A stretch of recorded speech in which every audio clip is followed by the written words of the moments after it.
with our oil paints, we're going to be making a beautiful seascape composition. This one will be done in a vignette form, and I think if you go to the finished painting, we'll be able to explain to you what we're going to try to achieve today. This is a lovely scene, and it's done with a limited palette. The limited palette only has 4 colors, and I'm going to show you how we'll pre-mix a lot of those colors. So if you're limited to the number of colors that you have available to you, a limited palette, as long as you have a version of your primary colors involved in that limited palette, you can do a lot of beautiful scenes. It's not necessary to have dozens and dozens of colors in your paint box. You can start off with just a few simple colors. And so today we're going to go down to the palette, and I'll tell you about the primary colors, or the version of the primary colors that I'll be using in this composition. On the palette, I have as my yellow a cadmium yellow, and then as my red, instead of using a cadmium red, I'm using alizarin crimson. And then I have a Prussian blue and a burnt umber for the brown for this composition. I've made a combination of the Prussian and the alizarin, and with a touch of the burnt umber, and I made almost a purple black way over here in the corner, a premix. And so I just combine mostly alizarin with Prussian and a touch of brown to get a premix of a dark, dark black color for this composition.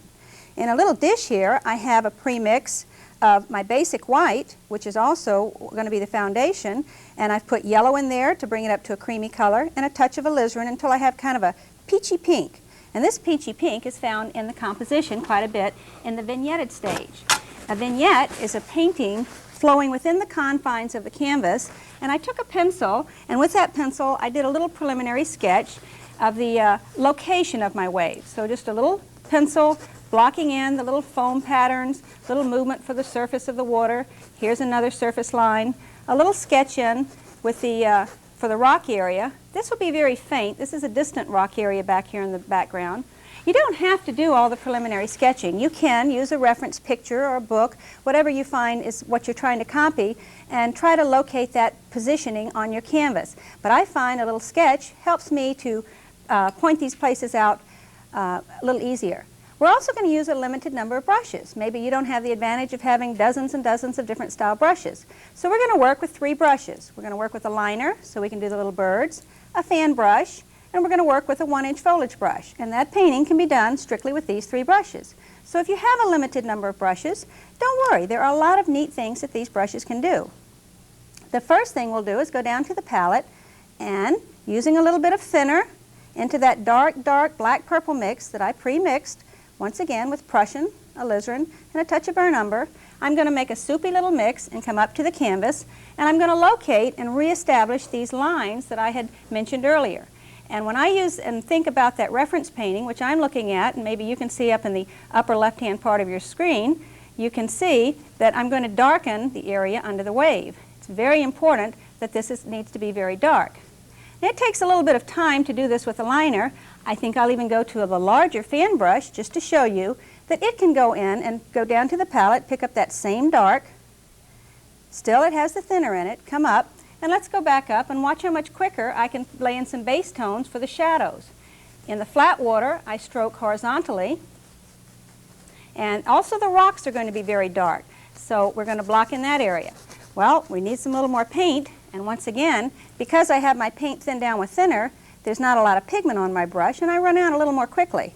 So we have to reload, come back up to the canvas, and let's find some of these dark areas. Now I haven't even started the background, but I'm already beginning to find some dark, dark patches that are going to be the location of the rocks, some of the wave lines here. So I just kind of go over my established sketch so you can even sketch with the brush. Once again, this is very thinned down paint. Do not put a lot of heavy pigment on at this stage because you're going to be putting other pigments around. Because of just thinner in this paint and no oil, you'll find that it grabs and it'll dry very quickly. There's a flat trough between one wave and the next wave, so your stroke should be pretty well horizontal, and that'll help suggest that flow of the water. The most important area of dark is right in here underneath that wave, so you see that strong impact. So I'm going to go back down to the palette, and to be sure I don't lose that, I'm going to put a little bit more pigment, just a touch more blue into that same mix, reload again, and come back up and put a second little helping right underneath that wave. This is one of my most important areas, right there. And you can always add light colors to that later and lighten it. Now I'm going to set the 1-inch brush into my thinner just to let it soak out some of that paint, and I'm going to go to my 1-inch foliage brush. This is what I'm going to paint my vignetted edges. You can leave it white, but I happen to find this peachy color is a beautiful complement to this painting and helps add the accent. So let's come up and we're just going to paint all around the outer borders. So we'll have to just come back with a large shot so you can really see just about the whole canvas. And I'm going to take the premix of the basic white with some yellow and a little bit of alizarin in it and go ahead and just scrub it around the outer borders. And this will take a few minutes, but you'll notice while I'm applying this, I wanted to go through every step today to make sure that you understand how you work this into the pores of the canvas. I'm scrubbing it, pushing it. It's not necessary to have excessive paint. And this will be the soft colors that will support the rest of the foundation of the painting. I'm going to come over here to the left a little bit and work up the left edge, eliminating the raw canvas. And again, if you want to keep that light and white, you could leave this totally unpainted. I've done a number of compositions with seascapes to where I do not even have paint anywhere on the outer framing. I just paint to a point, soften the edges, and make that my complete composition, leaving it with a white surrounding area to create the vignette. Okay, so you can see how I just kind of float that on. The 1-inch brush works beautifully. If you have a larger brush, you can use it, but you find that you'll stay in control and you'll apply a little less paint when you're using this particular brush. That is the surrounding vignette.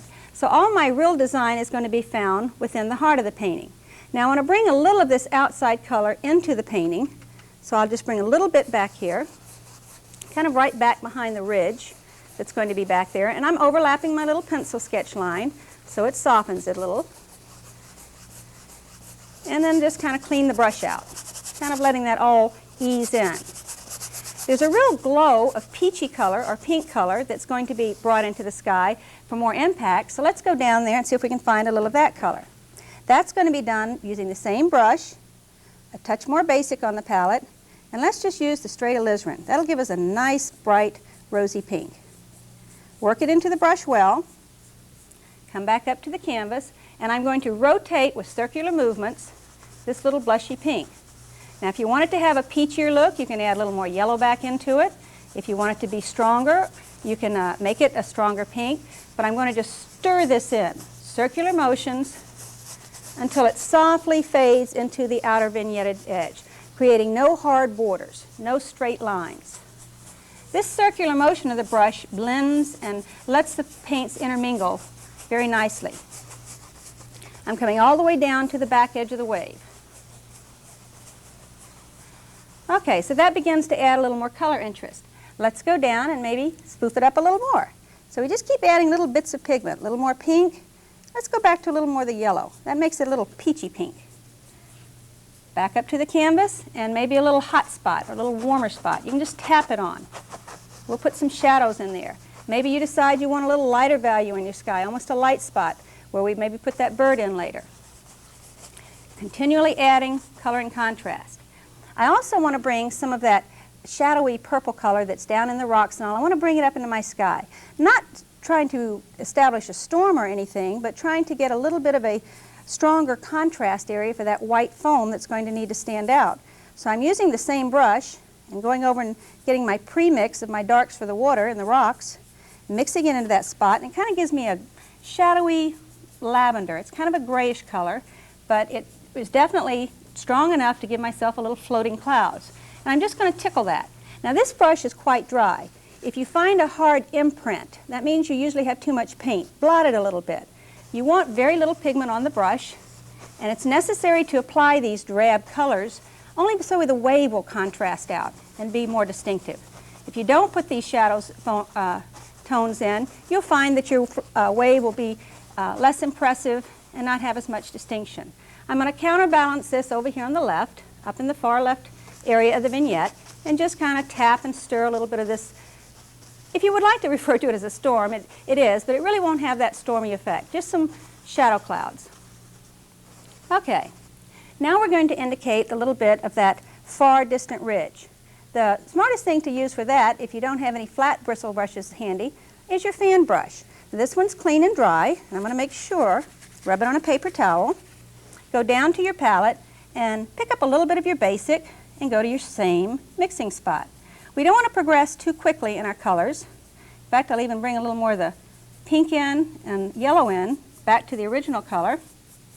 And I'll just kind of block this in with a real drab tone for a base tone. I think that could have a little more pink in it. Let's go down and add a touch of pink. I want to keep our colors a little bit bright and vivid because we can go and add white to them later. Yeah, that's much better. A little more pink. Notice how I let soft edges go on the edge of the vignette. I don't want any hard edges. And block in that area. Now this will be painted with another tone on top of it. This is not the full tone. Okay. Now we're going to go ahead and put in a little shadow tone for that wave. I find in blocking in these areas that as I clean my brush, my fan, I'll come down to the palette with that dry brush, and we'll use a little basic, and we're going to mix up a softer, cleaner lavender color with blue, white, and a little alizarin, keeping it on the purple. I have to leave the yellow out of this or I'll get a real drab gray color, and I'm looking for a shadowy value, more on the blue side, to put in the shadow foam. This is a color that's going to make a transition from my lighter foam to my dark. And I'm going to block this in. You can see how blue that looks at this stage. I'm going to come right in and just with a circular stirring stroke, come down along the baseline of the wave, occasionally letting it nudge into that dark. It picks up a little bit of the purple and softens the contrast between those two areas. Back behind the rock, and just stir it, stir it, stir it. Again, I'm working a lot of paint into the pores of the canvas, and then you won't have quite as much excessive paint to fret over. Okay, that works nicely. So that seems very strong, doesn't it? Doesn't it have a, now you sure you know where you're headed? Well, I do. We need those strong colors to support the painting. I can keep adding whites and bleaching it out, and if I feel I have it too dark. But don't be afraid to get it nice and rich and vibrant. That helps carry your painting. That helps your painting carry at a distance so you don't end up with a weak painting. Wipe the brush again, and let's start introducing a little bit of variety down here in the flat water. I'm not going to use the same blues because I want to keep that same shadowy purple tone in there, and I have to start concerning myself with an application of paint in this area. So the fan brush is my tool to choose and go into that. I'm going to be using that same pre-mixed dark color as I work it into the brush. There was a little residue of that blue left in it, maybe even borrow a little of the blue, so it lightens the color slightly. Come back up, and again, when you're stroking, you want to start kind of pulling with a horizontal stroke. Block it in, and this will help support all those lights that are on there. Maybe if you saw the finished painting, you'd realize that when you see the finished painting, all you really see is a lot of light. Well, we have to have the darks underneath that light to support that light. So don't be fooled by thinking, gee, I'm getting it too dark, because I know those darks are necessary. And again, I'm putting sparse amounts of paint and really scrubbing into the canvas so I don't have to pile a lot of whites on to do the job. We'll even find that little shoreline edge. See how I just touch and pull towards the ocean, and you can even go and pull it down a little into the vignette. Just a suggestion, little tint of color. Let's even gray that. Let's get a little more variety of color. Let's use a little more of the blue color mix. Go back down over to our mixing spot that has a little bit of the yellow left, and it will drab it. It will make it almost a gray. Need a little more pigment, just a touch of basic. And this is kind of a neutral color that'll help fill in the middle areas, the middle values. And I'm going to just kind of touch in here and finish filling up some of this dry canvas. I'll even come up to the wave a little higher and just put a little bit of a tickle of a darker splash there that contrasts against the sky. So maybe that looks like it's more shadowed on the back edge. So that gives me a cooler reflective light here. And that wave will be splashing down in front of that in a minute. By getting all these different values on the canvas, I can relate one to another a little more easily. That's a little more comfortable way for me to build now. We'll go back to the dark again with the fan brush, touch of thinner, just a slight touch of thinner, and come up here and find this other little dark ridge. I'm going to just block that in with the fan brush again. We'll put a highlight on that and water splashing around it in a minute. If I wipe that brush with almost no paint at all in it, just kind of rub it on a paper towel and leave some stain residue on there, we'll start finding the edge of that distant rock and see how much softer it is. And I leave the lighter pinks of my base tone in there to carry as almost highlights into that. If you have a number 16 or another brush that you want to make a sharper edge, you're welcome to find a sharper edge. But I find the fan brush one of the most versatile tools, and that's, if you have a limited palette or a limited amount of tools to work with, that's an excellent tool to have in your paint box. Okay, let's go in now and see if we can structure a little more into the coloring in the water right about there. I think I'm going to bring in a little more of that blue, counterbalancing the other blue, and have a little basic in blue. And that's because that area right here underneath the rock, if you come up to the canvas, you'll find that this area right in here, we want a little more of a water, but there's shadows, there's reflections in there. Even a vertical pull sometimes will make it look a little bit like the beach area. There has a reflection. So all these little movements are swirls of the brush, making sure I've got coverage on the canvas now.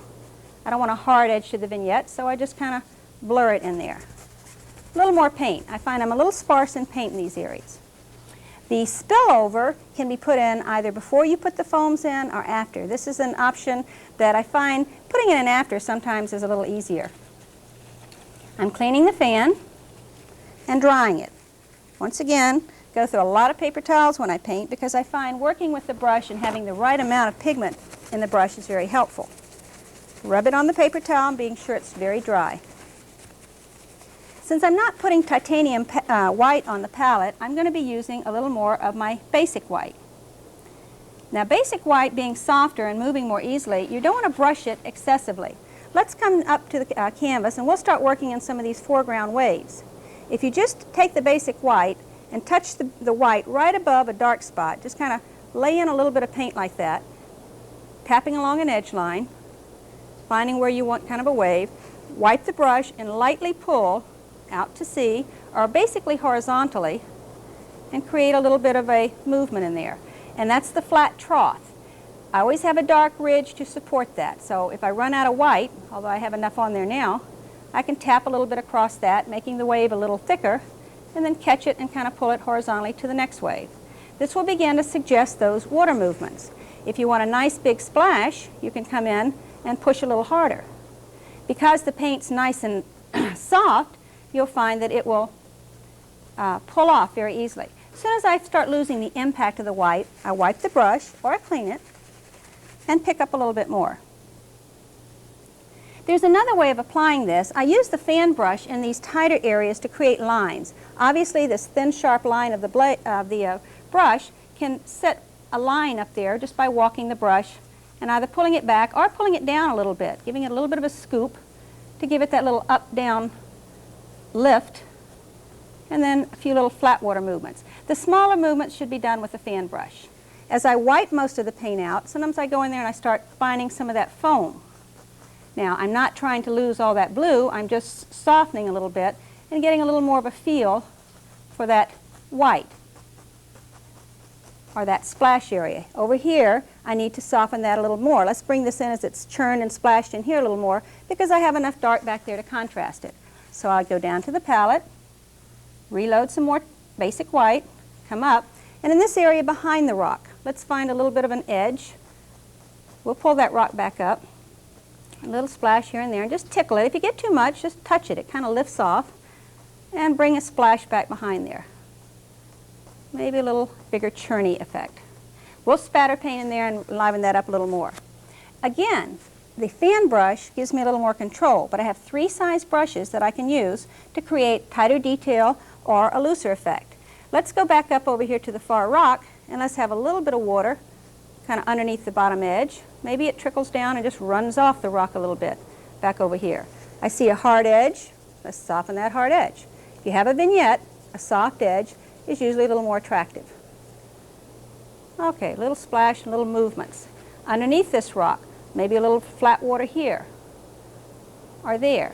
Now the rocks need to be better defined and have a highlight, but I'm going to use the liner to do that. If you have a knife, you can use a knife, but I wanted to, once again, try you and introduce you to a limited palette. It's a lot of fun. I'm going to go with a clean, dry 1-inch brush and show you how I get that foam in there. Really pop it out of there with some bright. Clean and dry, and right down to basic white. I only tap straight down into the brush, and I go straight in and just bounce it around into the basic white to enable me to have just little bits of paint down on the top edge.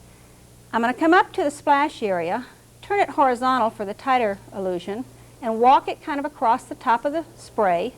Maybe a few little dots go up into the air, and then come down using the edge for a little bit more of a smile and tap it in. Now you can see how the darker colors help me carry the lights. If I get too much, wipe it, tap it a little bit more, and that soft white paint mixes into the established blues. And now the blues aren't as harsh. We could do a little more of that over here close to the face of that rock. So let's go down to the palette again, pick up a little bit of white, and come in and just pop a little bit in right in front of that rock as if it's splashing. Now this gives me a nice opportunity to put a little white foam back behind this rock so it'll stand out more when we pull that dark right in there. A dark edge and a sharp edge can be done with a small brush. If we use the liner and go back down to the palette with that dark color, let's go up and find the rocks that are in the foreground and pull them in front of the background with a hard edge. And just find that top edge, strong and distinct, maybe a little bulge of a rock that's sitting down into here, different shapes. Soften it down, come back down to the palette. We need to find the other top edge.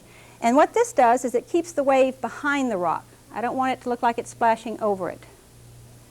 And that's going to be a nice hard line. So I have a hard edge. You can put a rock in the foreground if you felt it was necessary. Okay, let's use maybe a little of the blue for some splash of water back down on the back side of the rock. Line a brush, a little bit of blue and white, come up to the back, and I can pull different rocks out of this area by finding a back edge or a rock within the rock. Maybe here's a few little lines or crevices, or even indicated as water running down. And then I'll go down to the palette and I'll take this creamy sky color that I have in my background, wipe the brush out, use a little bit of this color. You can see how it's going to premix and it's going to contrast real well right up in here. And I'll use that a little bit as a highlight, maybe the little bit of light. And I just tickle it, just let it kind of grab and hit. Wipe the brush if you get too much, and come down and just kind of tickle it in. Just scuffle it and make it nice and light, just a touch more. This is a lot of fun because seascapes, if you can capture movement and interest and activity, I think I want to make sure I get that spillover. To do that, I'm going to use the fan brush and the versatility of that straight edge. So I'm going to use the fan brush, dry, dark colors, and let's find that spill or that area where the water is cascading forward. If you come up right over in this area real close, you'll see that with this dark color I can just lightly pull a little forward motion into it and get that spill. And it's kind of high, but that's okay. Maybe we're at a lower level, an eye level, and we can see a little of that peeking over there, and I get that blocked in, and we'll put a little highlight up on the top edge because the light would capture the top edge also. Each stage, each step is a development process, and there's a lot of pre-planning that goes into creating a painting, and the more you plan, the more likely you are to have a successful finished product. This is basic white, and I'm going to tap a little bit across the shelf. Just kind of set a little bit over there, wipe it, and pull it down. Just kind of ease it down over the shelf. Tap a little more and pull it. See how that soften the darks and they're not quite as hard? I think I'll use a little more of the basic and come down on the bottom part and work a little more of a shoreline edge here, a little suggested wave that's maybe lapping in. My paint's a little sparse there, so we can kind of help fill it in just a little bit. That softens the color. Use a little more white, basic white. I'm using that a lot in this painting, but I'm using it as I go instead of just putting it on the paint or on the canvas initially. Maybe a few little bubbles breaking into there, little waves being pulled back. Just tap it in. You can go back over it and over it. Wonderful way to create the surging of the sea. We don't want to get too much light back around this rock, but that helps set it down. Now we need to go back and soften in this area. And to do that, because it's a small area, I need to go to the smaller brush, the liner, and some blue. Let's go in here and kind of indicate the flat surface of the water as it's being drawn up into that wave. And then we'll come in with some more highlights. A few birds. This one's going to be done fairly quickly. A little more white, gone from the blue, and I'm going to create a little more of the glimmer of the movements between the waves to create some more interest.